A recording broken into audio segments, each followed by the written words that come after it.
4 ans après la mise en place de nouvelles réformes, le Conseil Café Cacao en Côte d'Ivoire fait le point. Réguler, stabiliser et développer, c'est là l'objectif des autorités en charge du secteur. Des objectifs qui sont en passe d'être atteints car depuis 2013, le prix du cacao Borchamp a par exemple connu une hausse, passant de 700 à 1000 francs CFA le kilogramme. Ce sont au total 4070 milliards qui ont été perçus par l'ensemble des producteurs depuis 2012. La recherche du bien-être du producteur est le fait marquant saillant de notre réforme.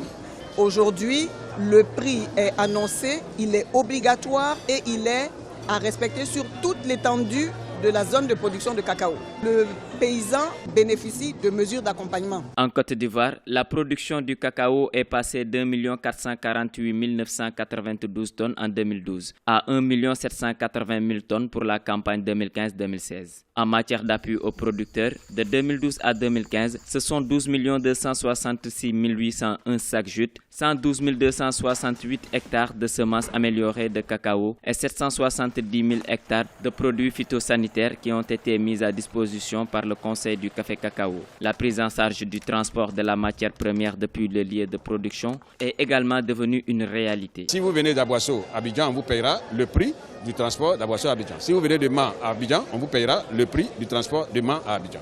Donc la péréquation du transport vient corriger une forme de dysfonctionnement qu'on avait nous-mêmes laissé dans le système depuis la réforme. En 4 années de réforme de la filière café-cacao, ce sont plus de 40 milliards de francs CFA que le Conseil aurait investi dans la réalisation et l'équipement d'infrastructures de base. Ceci dans le but de l'amélioration des conditions de vie et de travail des producteurs et de leur communauté.